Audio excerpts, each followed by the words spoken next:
mwakani. Kwa hivyo nachukua nafasi kuwakaribisha kwenye ibada hii siku ya leo. Hii ni ibada ya Mungu wetu.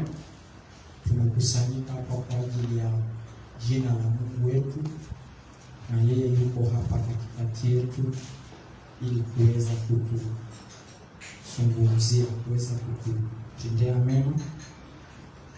Na tunaendelea na neno la kuendelea kumshukuru Mungu wetu. Na kama vile mke wa mchungaji ametuambia kwamba tunatoa shukrani zetu pia kwa ajili ya watu wa Mungu, kwa ajili ya wale ambao walisimama na hiyo ibada siku ya Jumapili iliyopita. Watu wakaleta pesa zao, na najua ni kwa sababu ya watu kumpenda Mungu. Ndio maana unaweza ukaleta sadaka yako ya kuja kumtukuza nao Mungu, si ndio? Sio kwa sababu ati watu wako na vitu vingi, lakini ni kwa sababu ya ile hali ya kumpenda Mungu. Kwa hivyo tunaendelea kushukuru Mungu wetu kwa kuendelea kuwa pamoja nasi, kwa kuendelea kutuongoza, kwa kuendelea kutukirimia neema. Ni kwa sababu ya neema yake tuko vile tulivyo siku ya leo. Ni kwa sababu ya neema yake kazi ya Mungu inaendelea mbele mahali hapa. Bwana asifiwe. Amen. Na siku ya leo kichwa cha ujumbe wetu kitakuwa inasema ya kwamba yani wakati mtu wakati mwanadamu anashikwa na tamaa, yani wakati mtu ana tamaa, huyo mtu hawezi pata nafasi ya kumshukuru Mungu. Bwana asifiwe.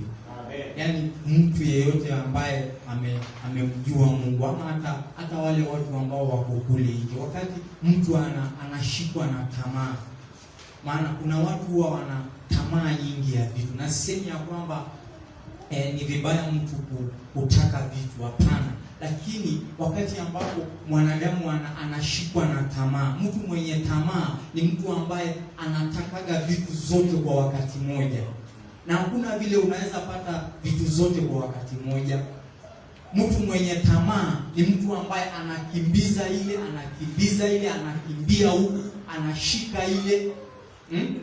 Yaani mtu mwenye tamaa ni mtu ambaye hajaridhika. Na ninapozungumzia kuhusu kuridhika, simaanishi ya kwamba sasa usitafute vitu vikubwa, hapana. Lakini ninamaanisha ya kwamba yani mtu aliyeridhika, mtu ambaye hana tamaa, anatosheka kwa wakati huo. Amen. Bwana asifiwe. Yani kwa wakati huo, kwa kile ambao Mungu ametenda kwa wakati huo, unaridhika ukingojea. Maana Biblia inatuambia ya kwamba, ukisoma kitabu cha Mhubiri 3 mstari wa kwanza, inasema ya kwamba kila jambo lina wakati wake, si ndio? Yes. Kuna wakati wa kupanuliwa, kuna wakati wa kuongezwa, kuna wakati hata kuna wakati pia wa shida. Tuko pamoja watu wa Mungu. Kwa hivyo mtu ambaye ana tamaa ni mtu ambaye haridhiki, ni mtu ambaye hatosheki, ni mtu ambaye hajatulia. Mtu mwenye tamaa huwa hatuliaji, anataka ashike zote. Na kwa hivyo, kwa sababu ya tamaa zetu, wakati mwingine wanadamu tunakosa hata kuona yale ambao Mungu ametufanyia ili kumshukuru, ili kumuhimidi. Tunatakiwa kutosheka watu wa Mungu kwa hali ambao wakati mwingine tumejipata ndani yake, maana tunajua ya kwamba kwa wakati wa sawa Mungu atakupanua. Kwa wakati wa sawa Mungu atapanua kanisa lake. Amen. Vile tulivyo siku ya leo mahali hapa, haimaanishi kwamba tutakaa katika hiyo wakati huo wote. Hapana, watu wa Mungu. Tunajua ya kwamba itafika wakati Mungu atatuongeza. Mungu atatubariki na baraka zake. Amen. Kuna wakati inafika Mungu anakupata, analeta utele. Lakini kuna wakati ambapo unakuwa uko chini, mtu wa Mungu. Lakini wakati ule ambapo uko chini, inafanya watu wengi wakose nafasi ya kumshukuru Mungu. Wanaona ya kwamba wamefinyiliwa, wanaona ya kwamba wamenyimwa haki yake. Lakini Biblia inatuhimiza ya kwamba ni vizuri tunaridhika kwa ile kitu ambao Mungu amefanya kwa wakati huo. Amen. Maana wakati wa Mungu wa kupanuliwa ukifika, ni kama vile maisha ya kuokoka ni kama vile mtoto anavyozaliwa. Tunaona ya kwamba mtoto huwa haendelei kuwa mtoto, si ndio? Anaendelea kukua. Anaendelea kukua mpaka anakuwa mtu mzima. Anaenda hatua moja baada ya nyingine. Naye Mungu hivyo ndivyo huwa anafanya kazi kwa watu wake. Amen. Tunaenda kutoka hatua moja mpaka ile nyingine. Amen. Na tutasoma katika kitabu cha 1 Timothy chapter 6.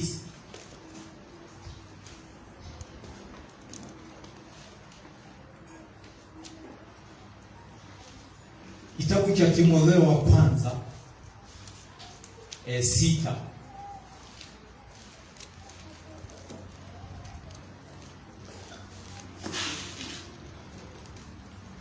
1 Timothy chapter 6. Tumefika hapo. 1 Timothy chapter 6, tuanzie mstari wa 3. Ambao neno la Mungu linasema, Paul ndio alikuwa anamwandikia Timotheo hii nyaraka ya kitabu hii, na anasema ya kwamba mstari wa 3 anasema, mtu awaye yote akifundisha elimu nyingine wala hayakubali maneno yenye uzima ya Bwana wetu Yesu Kristo, wala mafundisho ya pasayo utauwa, amejivuna wala hafahamu neno lolote, bali ana wazimu wa kuwazia habari za maswali na mashindano ya maneno, ambayo katika hayo hutoka husuda na ugomvi na matukano na shuku mbaya. Mstari wa 5, na majadiliano ya watu walioharibika akili zao, walioikosoa kweli, huku wakidhani ya kuwa utauwa ni njia ya kupata faida. Lakini utauwa pamoja na kuridhika ni faida kubwa, kwa maana hatukuja na kitu duniani, tena hatuwezi kutoka na kitu. Mstari wa 8, ila tukiwa na chakula na nguo tutaridhika na vitu hivyo. Lakini hao watakao kuwa na mali huanguka katika majaribu na tanzi na tamaa nyingi zisizo na maana, zenye kudhuru, ziwatosazo wanadamu katika upotevu na uharibifu.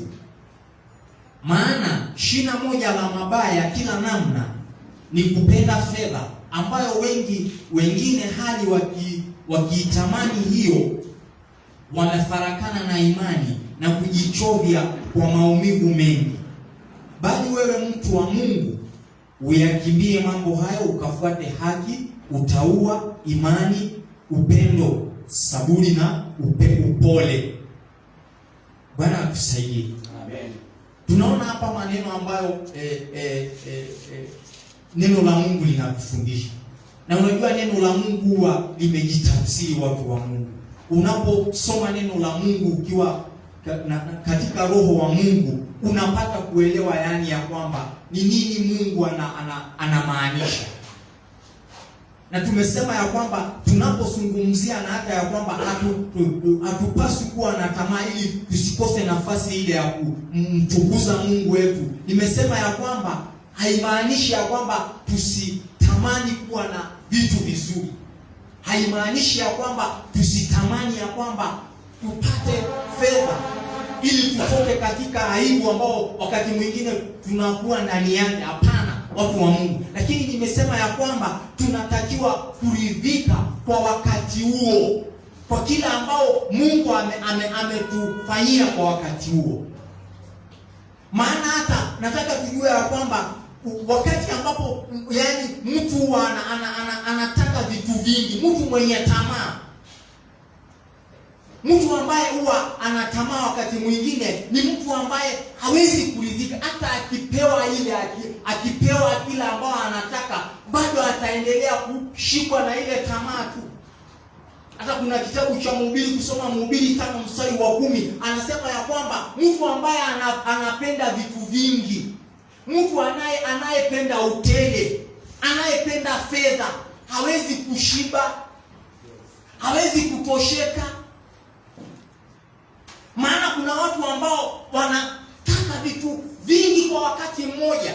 Na tunaona hapa Paulo anawaambia Timotheo, na anamwambia ya kwamba kuna watu ambao watakuja wakifundisha mambo mengine, elimu nyingine. Na anamuonya na anamwambia ya kwamba maneno kama hayo wewe usikubali. Maana tunajua ya kwamba hata katika makanisa mengi si tumeshuhudia watu wanafundishwa elimu nyingine ambao isiyo ya kiungu, na watu ambao wao nia yao ni fedha wanataka. Leo hii utashuhudia kwamba kwenye makanisa mengi kuna watu wanafundishwa tu kuhusu kubarikiwa kutoka Januari mpaka Disemba. Si ndio? Unakuta wachungaji wanafundisha elimu nyingine ili waweze kupata faida. Watu kama hao ni watu ambao wao wanataka faida. Paulo anamwambia Timotheo, watu kama ambao wanafundisha elimu ya upotevu. Maana wakati watu wanafundishwa tu mambo ya upotevu, hawawezi muona Mungu. Wakati watu wanaambiwa ya kwamba watarejeshwa, na ile hali watu wamekaa mbali na Mungu, je, watarejeshwa watu wa Mungu? Utakuwa unadanganya watu wa Mungu, wanakuletea pesa. Na Mungu atusaidie sana watu wa Mungu, maana ni makosa ikiwa mtu anataka tu watu wamletee pesa, lakini huwezi mwambia watu wa Mungu ukweli. Si vizuri hiyo. Maana hivyo ndivyo hufanyika kwenye makanisa mengi.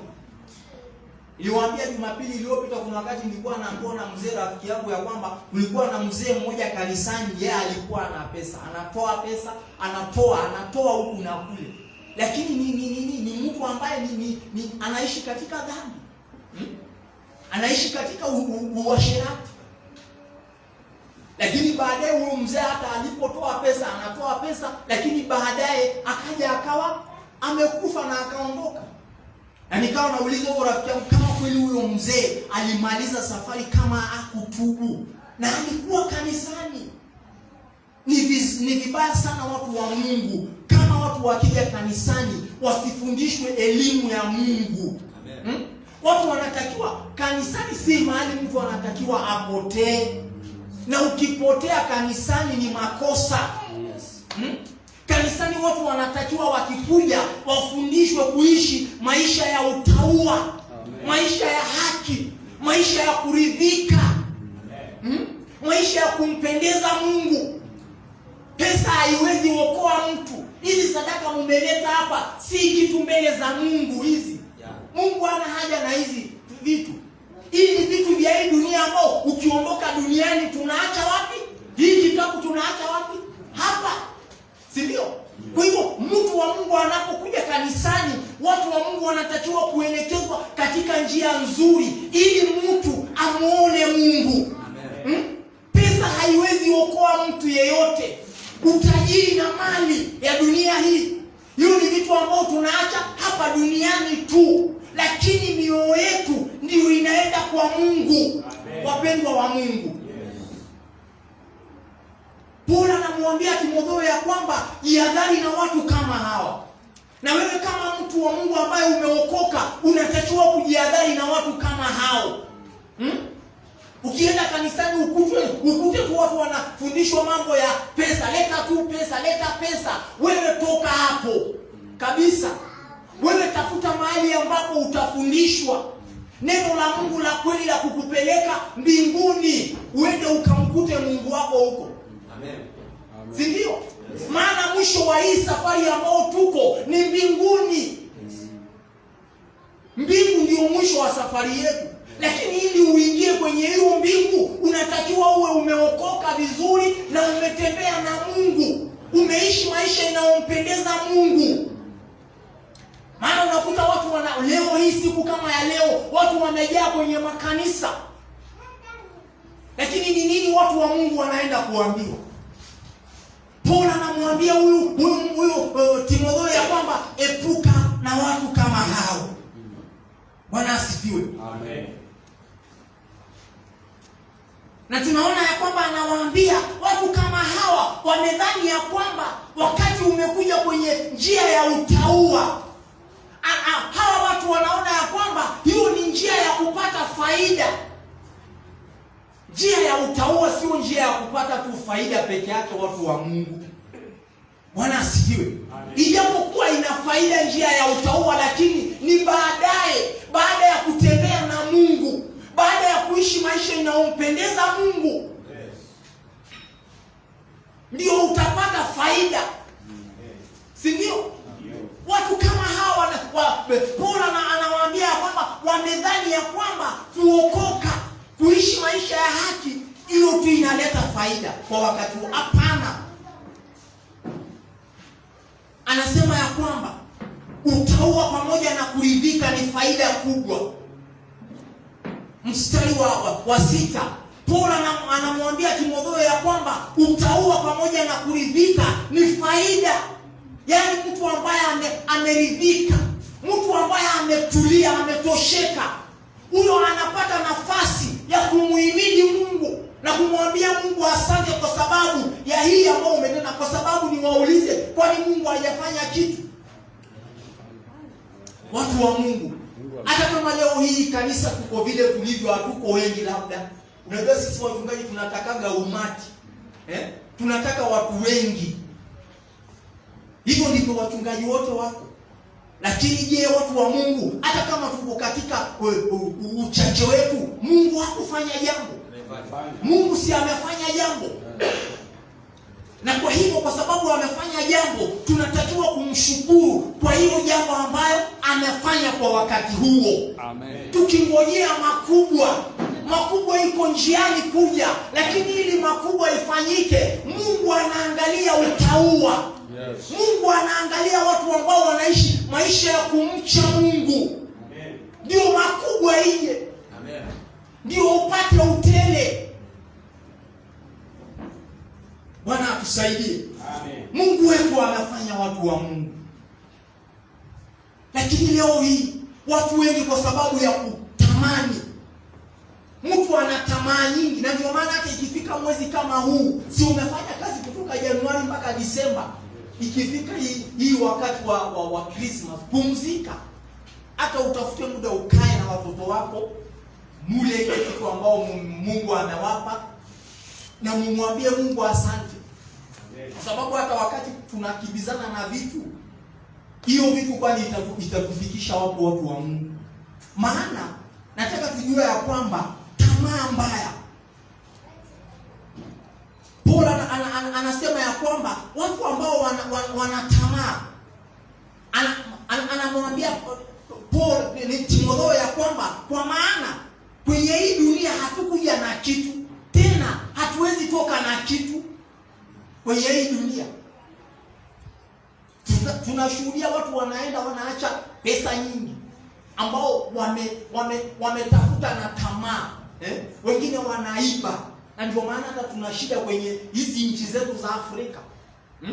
Maana watu kwa sababu ya tamaa, unakuta wakati mwingine viongozi wetu kwa sababu ya tamaa, wao wanachukua kule, wanachukua pande hii, wanachukua huku, na kwa hivyo nchi zinazidi kuwa katika shida. Lakini kama tungepata watu ambao wanaridhika, wanaachana na tamaa za mali ya hii dunia. Maana Paulo anamwambia Timotheo ya kwamba ukija kwenye hii dunia hauji na kitu, na ile siku unaondoka unaenda hivyo tu, unaachana na vitu vya hii dunia. Kama ulikuwa wewe ni milionea, unaacha wapi? Hapa. Kama wewe ulikuwa ni mtu ambaye kile kitu ambao ulikuwa nayo, ni nani tumeshawahi kuona ameenda na vitu, ama hata amezikwa na shilingi 1000 ikawekwa kwenye jeneza? Yuko? Hakuna. Watu wa Mungu, mtu anaacha. Lakini kwa nini basi tunashikwa na tamaa? Ukijaribu kuangalia kama viongozi wa dunia, ile kitu ambayo pia imeharibu dunia ni tamaa. Viongozi wana tamaa kweli. Unakuta mtu anataka kukaa pale kwenye uongozi. Si mliona mama kule chini? Anataka kuongoza watu na nguvu.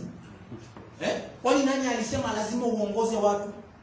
Si unaweza na wacha nikwambie hawa viongozi wetu huwa wana pesa. Ukiangalia huyo mama si ati ametoka pale ndio awe president, hapana. Huyo mama amekuwa MP kule kwao, amekuwa mbunge, ameendelea hivyo, amekuwa katika mambo ya usalama wa nchi, ameenda hivyo. Kwa hiyo ni mtu ambaye ana fedha nyingi. Lakini tamaa, yaani mtu mwenye tamaa anaweza hata ua watu yeye apate. Mtu mwenye tamaa, akumbuka mwaka wa 2007 wakati vita ilitokea kwenye hii nchi. Wakati Kofi Annan alipotoka kule kwa wakaja akawa anawapatanisha watu hapa. Kuna kiongozi mmoja alisema ya kwamba hata Wakenya wakikufa wacha wafe, wale watabaki ndio tutawaongoza. Unaona mtu mwenye tamaa, yaani yeye hataki ile kitu iachiliwe. Hapana, yeye anataka hiyo. Nani amesema lazima uwe kiongozi? Sisi kama tutafika mahali tupate viongozi katika bara la Afrika ambao wana roho ya kuhurumia watu. Angalia kama Nelson Mandela, rais wa South Africa. Yeye alipopigania uhuru wa ile nchi, si alienda akakaa gerezani, akaachia wengine ndio wanafaidika. Na alipotoka pale gerezani, hata hakutaka tena aendelee kuwa president, yeye akakaa. Tutapata wapi watu kama watu wa Mungu, watu ambao wanajua ya kwamba hii si dunia yao? Lakini leo hii tunaongozwa na watu ambao sijui ni wa aina gani, watu wenye tamaa. Paulo anamwambia Timotheo ya kwamba hakuna mtu anayeweza kwenda na kitu, mtu wa Mungu. Anasema ya kwamba utaua pamoja na kuridhika ni faida kubwa, kwa maana hatukuja na kitu kwenye hii dunia, tena hatuwezi toka na kitu. Na anasema ila tukiwa na chakula na nguo. Mimi simaanishi ya kwamba urizike na chakula na nguo, lakini kwa wakati huo, mtu wa Mungu, labda kwa wakati huo Mungu ameona uwe tu na chakula na nguo, mshukuru. Kwa sababu hiyo kesho atakupa utele. Kuna wakati hata kwa maisha unakuwa na nguo mpaka zinaparara, huna hata pesa ya kununua. Kuna wakati kwenye maisha unakuwa labda hata na nguo mbili unavaa mpaka unajiuliza sasa utavaa tena gani? Si ndio? Kuna wakati hata kwenye maisha unakuwa hakuna chakula inayobaki, chakula haibaki, mnakula tu, alafu kesho mnangojea ingine. Hiyo huwa inamfanya mwanadamu, maana kila wakati mwanadamu anataka kuwe tu na vitu vimebaki. Na unajua wakati mwingine Mungu anataka kukufundisha imani ili umwamini yeye. Paulo anasema ya kwamba tukiwa na chakula na nguo tunatakiwa kuridhika na hivyo vitu kwa wakati huo. Lakini anasema mstari wa 9 ya kwamba lakini hao watakao kuwa na mali wanaangukia katika majaribu na tanzi na tamaa nyingi zinazowaingiza zisizo na maana, zenye kudhuru, zinazowaingiza wanadamu katika uharibifu. Maana mtu akishikwa na tamaa, mtu wa Mungu, anakimbiaga tu kukimbiza vitu. Anataka gari, anataka leo, kesho anataka ndege, anataka kampuni, anataka Kenya iwe yake. Itawezekana Kenya iwe yako peke yako, ama Tanzania mtu anataka iwe yake, nchi ya watu mamilioni ya watu. Anakimbia. Na mtu mwenye tamaa, mtu wa Mungu, anaendaga hata anaingia kwenye shida, anaingia kwenye majaribu. Maana ukiwa na tamaa hata utaiba, si ndio? Bora uwe na hiyo kitu. Ukiwa na tamaa unanyonga mtu. Mtu mwenye tamaa anafanya kitu chochote, bora yeye apate kila ambayo anataka. Na si mapenzi ya Mungu hivyo, watu wa Mungu. Tunatakiwa wakati mwingine kuridhika. Mtu aliyeokoka anatakiwa awe mtu aliyeridhika. Amen. Kwa hiyo wakati ambapo uko, Mungu leo hii ametaka tuwe kwenye hii hall, watu wa Mungu. Lakini itafika wakati tutapata mahali petu. Lakini je, tuna mioyo ya kumwambia Mungu asante kwa sababu ya kuwa hapa? Bwana akusaidie. Mungu leo ametaka utembee na miguu. Wakati utafika labda Mungu atakupa gari. Lakini kwa wakati huu unapotembea na miguu, je, unaweza kupata nafasi ya kumuinulia Mungu mikono na umwambie asante?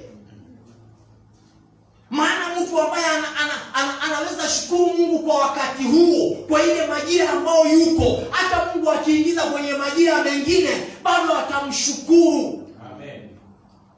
Lakini mtu ambaye ana shukrani, hata apate nini, yeye ananungunikaga tu. Mtu ambaye hana shukrani ananungunika, anasema hii sasa ni nini, shida kila wakati. Lakini ndugu ama dada ambaye ana shukrani, yeye anashukuru Mungu kwa ile wakati ambayo amejipata ndani yake. Anamwambia Mungu asante. Unadhani Mungu huwa hajui? Mungu huwa anajua ya kwamba unahitaji mtu wa Mungu. Mungu hakuna kitu hajui. Anajua hata kabla hujamwambia, yeye anajua. Bwana akusaidie. Amen. Hebu watu wa Mungu tuwe watu ambao tunaridhika. Na badala ya kushikwa na tamaa, tunapeleka, kama vile tunakuja hapa, tunapeleka mahitaji yetu mbele za Mungu. Maana kuna utofauti wa kupeleka mahitaji yako mbele za Mungu na tamaa. Bwana atusaidie. Mtu ambaye anapeleka petition mbele za Mungu na anaongea na Mungu na anamwambia Mungu hili na hili. Na ndio maana ukisoma kitabu cha Isaia 41 mstari wa 21, Mungu anawaambia watu wake ya kwamba mulete hoja zenu zenye maana. Munieleze ni nini mnataka ili niwatendee, niwafanyie. Amen. Yaani kupeleka hitaji lako. Na mtu ambaye anapeleka hitaji lake mbele za Mungu ni mtu mwenye subira. Bwana atusaidie. Ni mtu mwenye subira, kama vile Biblia imetuambia ya kwamba bali wewe mtu wa Mungu, uwe mtu ambaye una utaua, una imani, upendo, subira. Mtu anayepeleka hitaji lake mbele za Mungu huwa anangoja. Na anangoja akimcha Mungu. Angoji kama amerudi nyuma. Bwana atusaidie. Amen. Maana Paulo anaendelea kumwambia Timotheo ya kwamba shina moja la mabaya la kila namna ni hali ya kupenda fedha, ni hali ya tamaa, ambao anasema wengine wakiwa na hali kama hiyo wamenaswa, wakafarakana na imani, wakajichunga katika uchungu. Mtu anayependa pesa, huwezi tosheka pesa, mtu wa Mungu. Acha nikwambie, unaona hata wale watu ambao wao hawana hata nafasi na Mungu, ni makosa sana. Bwana atusaidie. Amen. Ni makosa sana kama wewe unakimbizana tu kutafuta maisha. Unakimbizana na maisha. Je, umilele wetu wako, mtu wa Mungu? Inafika siku kama ya leo ambao watu wamekusanyika wamwabudu Mungu, wafundishwe maneno ya Mungu, wewe huko unakimbizana na pesa. Paulo anamwambia huyu mtu ya kwamba katika hiyo hali ya kupenda pesa, watu wanafarakana na imani, wanakosana na imani ya Mungu, ile hali ya kumwamini Mungu. Wanakosana na Mungu. Na ukiwa wewe ni mtu ambaye umekana imani ya Mungu, umekosana na Mungu, Bwana atusaidie. Amen. Pesa, mtu wa Mungu, mtu hawezi achukua sasa itawahi tosha. Hapana. Si tunaona hata President Ruto si anatafuta pesa? Ama huwa anatafuta nini? Pesa. Samia Suluhu si anatafuta pesa? Ndio anaua watu yeye apate pesa. Wale viongozi wa nchi au nchi nyingi si wanatafuta pesa? Na hao watu si tayari wana pesa. Hata ni mabilionea. Ni familia zao ni royal family, ni family za kifalme. Lakini wanatafuta, wanataka bado. Hawajawahi kwa hivyo pesa mtu hawezi tosheka nao. Na ndio maana unatakiwa wewe kama umeokoka, tafadhali wachana na hiyo mambo ya kukimbizana na pesa. Tulia. Kifika ni siku ya Jumapili, nenda kanisani. Acha mambo ya kukimbizana na kazi ya hii dunia. Roho yako itengenezwe, ifanyiwe kazi. Amen. Maana wakati tunapokuja hapa watu wa Mungu, tunajifunza maneno ya Mungu, tunatengeneza umilele wetu, mahali ambapo roho zetu zitaenda. Amen. Ama wakati unakimbizana na pesa, utakaa nazo, zitakuokoa. Juzi tulishuhudia huyo mzee Jirongo.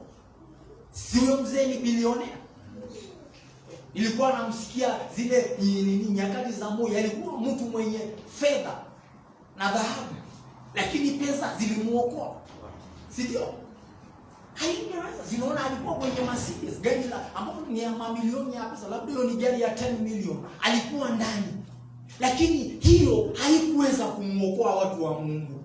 Tafadhali tunatakiwa kuridhika kwa ile wakati ambapo Mungu wetu ametuweka hapo, ili tuweze kuwa na nafasi ya kumshukuru. Maana wakati unapomuhimidi Mungu, unapomshukuru Mungu, Mungu hata atakuongezea muda ya kuishi. Mungu anapenda watu wanaomshukuru, watu wanaomuhimidi, watu wanaomuinua, watu wanaomuabudu. Maana tunapomshukuru Mungu ni hali ya kumwabudu, ni hali ya kumuinua. Bwana atusaidie. Amen. Tusome tena neno lingine. Tunapoendelea hapa nitamaliza tu saa hii. Leo hatukuwa tunakaa sana. Tusome tena neno lingine katika kitabu cha Numbers. Tuone ya kwamba tamaa, kukataa kuridhika kwa wakati ambao Mungu amefanya hilo tu kwa wakati huo. Ni vizuri kuridhika. Mungu anataka uridhike kwa wakati huo na usishikwe na tamaa, kwa sababu Mungu ana uwezo. Watu wa Mungu, kitabu cha Numbers chapter 11 tunaangalia kuhusu Israeli. Na Israeli walikuwa ni watu ambao wanashikwa na tamaa saa zote. Numbers chapter 11 ukisoma kuanzia mstari wa 4 inasema ya kwamba kisha mkutano wa wafuasi waliokuwa kati yao wakashikwa na tamaa. Wana wa Israeli nao wakalia tena, wakasema, ni nani atakayetupa nyama tule? Twakumbuka samaki tuliokula huko Misri bure, na yale matango na matikitiki na mboga na vitunguu saumu. Lakini sasa roho zetu zimekinai, roho zetu zimekauka, hapana kitu chochote, hatuna kitu cha kutumaini isipokuwa hii mana tu. Na hiyo mana ilikuwa mfano wa chembe za mtama, na kuonekana kwake kulikuwa kama kuonekana kwa bedoli. Bwana atusaidie. Amen. Tunaona hapa Israeli, Israeli. Tunajua ya kwamba ukiangalia habari ya Israeli, walikuwa kila saa wanashikwa na tamaa. Na nataka tujue watu wa Mungu ya kwamba unaona wakati ambapo unashikwa na tamaa. Mtu ambaye ana tamaa hata akipewa kile kitu ambao alikuwa analilia hatoshekaji. Anaona hapana. Kwa mfano tuchukue mfano wa mtoto. Mtoto wakati anasumbua, anaitisha ile, hata anaitisha hii, anataka hii. Hata ukimpa huyo mtoto, unakuta umempa hii, anasema hapana, nataka ile. Mpaka hata huyo mtoto anakuudhi, unasikia umgonge. Ni vizuri kuridhika na kila ambao Mungu amekupatia. Na tunaona hapa Israeli walishikwa na tamaa, walikuwa wana mana. Mungu alikuwa anawapatia mana kwa wakati huo. Na ukisoma kwenye Biblia, Mungu alipowapatia Israeli mana, walikula hiyo mana mpaka walipofika kwenye mipaka ya nchi ya Kanaani. Walipofika hapo kwenye mipaka ya nchi, wakaanza kula chakula ya nchi. Chakula ambayo imepandwa kwenye mashamba. Maana ilikuwa inaanguka kutoka mbinguni. Na hii inamaanisha watu wa Mungu ya kwamba hiyo maana haikuwa ati wakae nayo wakati wote. Hapana.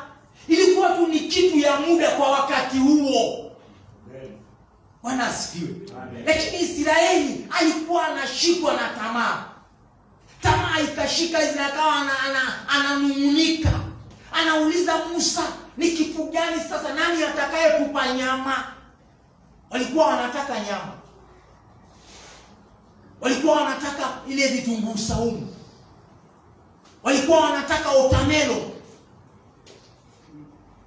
Na wakakosa kuona ya kwamba Mungu amewapatia hiyo mana. Si unaona hali ya tamaa watu wa Mungu? Na wakawa wanamkosea Mungu. Wakawa wanamfanya Mungu akasirike.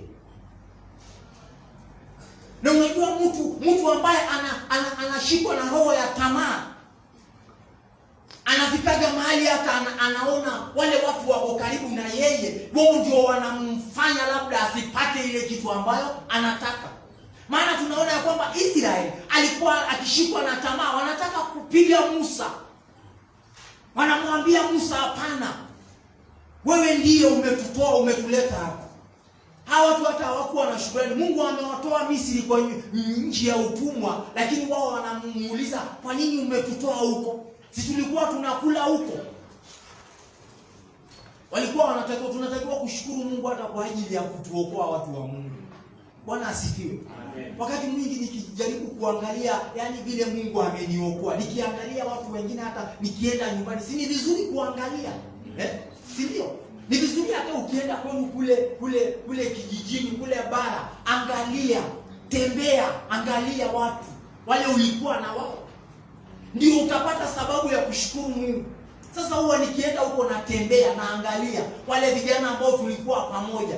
Unakuta watu kwa sababu ya hawakumjua Mungu wamepigwa na maisha. Mpaka unasema tu Mungu akumbuke. Ukiwa mtu akiwa akikosa kumjua Mungu, dunia inakupiga. Lakini ukiwa wenye unamjua Mungu, Mungu anakufunika na utukufu wake. Amen. Hata ukifika huko, watu wanaona ya kwamba uko vizuri. Bwana asifiwe. Amen. Israeli walikuwa wanadharau. Anadharau maana, anasema hii sasa ni kitu gani? Tunaona anasema ya kwamba hata hapa hatuna kitu. Hauna kitu aje? Mwambie jirani yako uko na kitu. Wacha kusema usiwaisema una kitu, mtu wa Mungu. Maana hata ile kitu una, Mungu atakunyang'anya. Wewe ukiwa unasema ya kwamba una kitu, hata ile utanyang'anywa, ubaki mtupu. Israeli hapa anasema ya kwamba mimi hata hapa hakuna kitu isipokuwa hii mana. Kwani hiyo mana ilikuwa ni yao? Hiyo si ilikuwa chakula cha Mungu ambao Mungu amewateremshia? Kile kitu uko nayo si cha kwako. Pesa zile ambao unapata kidogo kidogo si yako. Afya ambao uko nayo si yako, ni ya Mungu. Amen. Si ndio? Yes. Chochote ulio na, hata hiyo mavazi labda ambao unaona kama inachakaa, Saa zingine unaangalia unaona zimeparara. Si yako, ni Mungu amekupa. Mtu wa Mungu, unatakiwa umwambie Mungu asante. Usiwahi sema ati mimi sina kitu. Wewe una kitu, mtu wa Mungu. Amen. Una kitu ya kumshukuru Mungu. Amen. Una kitu ya kumuhimidi Mungu. Leo hii ulitoka huko kwako ukiwa mzima ukaja mpaka hapa. Leo hii hata ukipata chakula yoyote ile unaweza kula na ukashiba na haikudhuru. Si Mungu amefanya hivyo? Kwa nini unasema huna kitu? Israeli walitembea jangwani kwa muda mrefu. Hiyo ilikuwa sababu ya kumwambia Mungu asante Mungu. Bwana asifiwe. Amen. Tunatakiwa watu wa Mungu kuachana na tamaa. Maana tamaa inawaingiza watu wengi katika shida. Tamaa ilifanya Israeli wakosane na Mungu. Tamaa ilifanya Israeli wakane imani yao. Labda Mungu anataka kwa wakati huo umwamini kwa ajili ya ile utele ambao unataka. Kuna wakati itafika upate utele, upate shamba, ujenge. Israeli walienda, wakaendelea mpaka wakafika Kana na wakamiliki nchi nzuri. Si ndio? Yes. Wakakuta wakajenga manyumba nzuri huko, wakapanda mizabibu. Hawakukaa jangwani siku zote. Lakini jangwani ilikuwa inafanya wamkane Mungu. Waone ya kwamba Mungu hana maana. Leo hii tunapoenda kumaliza mwaka, mimi najua kuna watu wengi ambao wengine wanamkasirikia Mungu. Wanamwambia Mungu hukufanya hata ile, hukufanya ile. Lakini amefanya. Maana amekupa afya, mtu wa Mungu. Tuliambiwa hapa Jumapili iliyopita, afya ni utajiri mkubwa. Wachana na hiyo vitu ambao, hizo mamilioni ya pesa ambao zinafanya watu washikwe na tamaa. Afya peke yake. Kuwa unaamka asubuhi, unaenda. Leo hii mimi naweza toka hata hapa niende mpaka kule Nairobi na miguu na nirudi hapa tena. Si ndio? Yes. Lakini kuna mtu hawezi hiyo. Naweza enda mahali popote. Maana Mungu amenipa afya nzuri. Tunatakiwa watu wa Mungu kushukuru Mungu wetu. Na tuachane na mambo ya tamaa ya vitu vingi. Tushukuru Mungu wetu kwa kila ambayo ametufanyia leo. Maana unaposhukuru Mungu kwa ajili amekufanyia leo, hata ukipata vingi, bado utaendelea kumshukuru na utaendelea kumtumikia. Na tunaona ukiangalia Israeli, hata baada ya Mungu kuwapa hii nyama, maana walipolalamika, Mungu aliwapa nyama. Mungu akawaletea nyama, akawaletea. Wakakula hata mpaka na ukiangalia hata walipokuwa wanakula, bado wanamumunika. Maana yani tulisema ya kwamba mtu wa tamaa atoshekaji watu wa Mungu.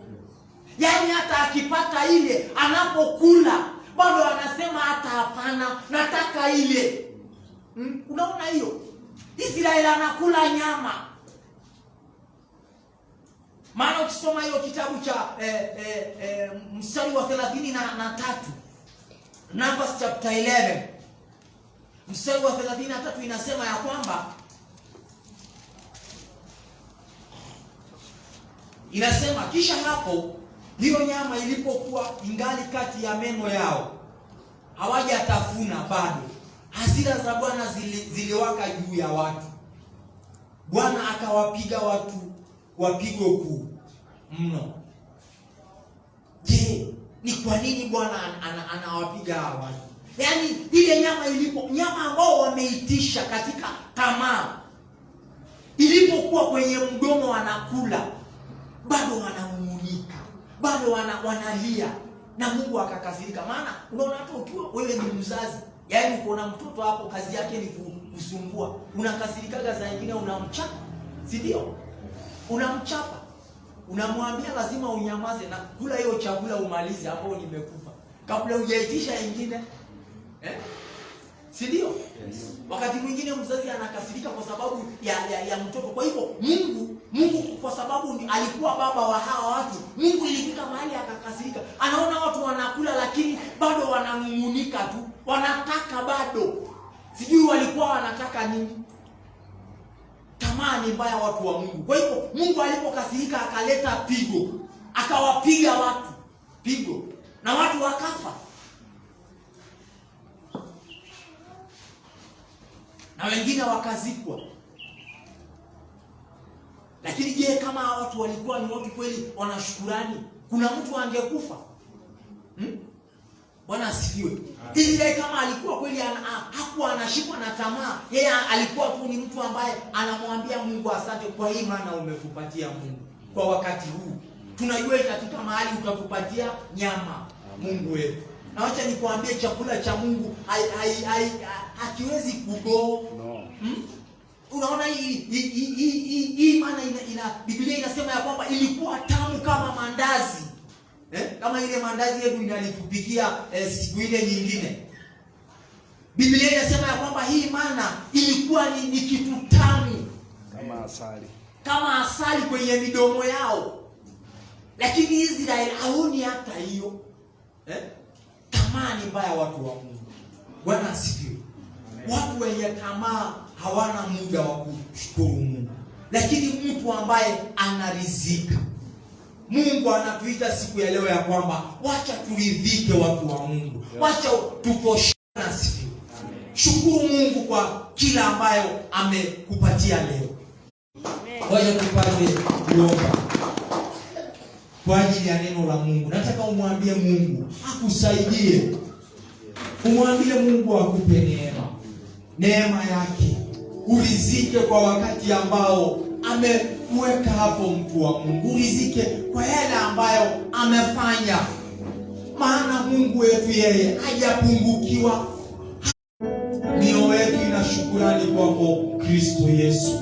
Tunakushukuru kwa sababu umetufikisha hapa, umetuongoza, umetusaidia. Neema yako imeendelea kuwa nasi Mungu. Kwenye huduma hii tumekuona, kwenye maisha yetu tunajipeana mikononi mwako. Tunaomba utuepushe na roho nyingi zinazowatosa wanadamu katika kufarakana na wewe Bwana, zinazowaingiza wanadamu katika njia ya kuacha imani na kurudi nyuma. Tunaomba utuepushe na maroho hayo, na uendelee kutuongoza katika imani, katika utauwa, katika upole, katika kiasi, katika subira.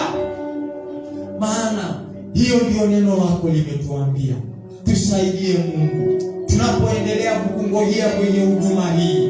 Mungu, utupe neema Mungu wetu, ili tuendelee kukumbatia njia yako Mungu wetu. Tuendelee kushika yale yaliyo mazuri ambayo Mungu wetu umetuagiza. Tunasema ni asante sana. Asante kwa sababu ya neno lako Mungu wetu ambao umetuzungumzia. Tuomba iendelee kufanya kazi katika maisha yetu.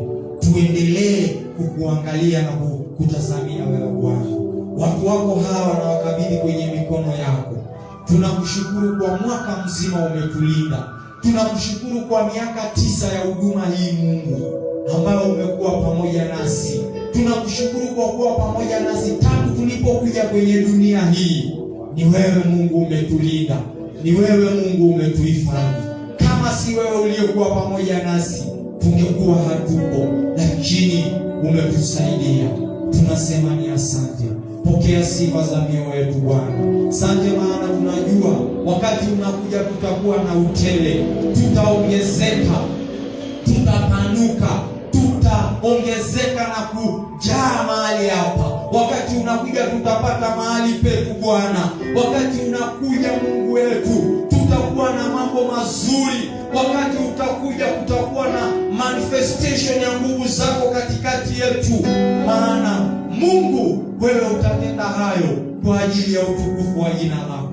Tunakushukuru sana kwa wakati huu na kila ambayo umetenda katikati yetu. Mungu wetu, tunasema upokee sifa. Tunapomaliza ibada yetu mahali hapa, tunaomba uende nasi Bwana. Tunaomba ulinzi wako juu ya watu wako. Tunawaombea watu wako watakaosafiri. Mungu, walinde barabarani, walinde njiani, walinde kwenye magari. Watu wako wasafiri salama na waende wajumuike na jamii zao, na pia tunajua utawarudisha salama ili tuje kuendelea katika hali ya kukuhimidi. Pokea sifa zetu Mungu wetu. Kwa jina la Yesu tumeomba na kuamini. Amen. Amen.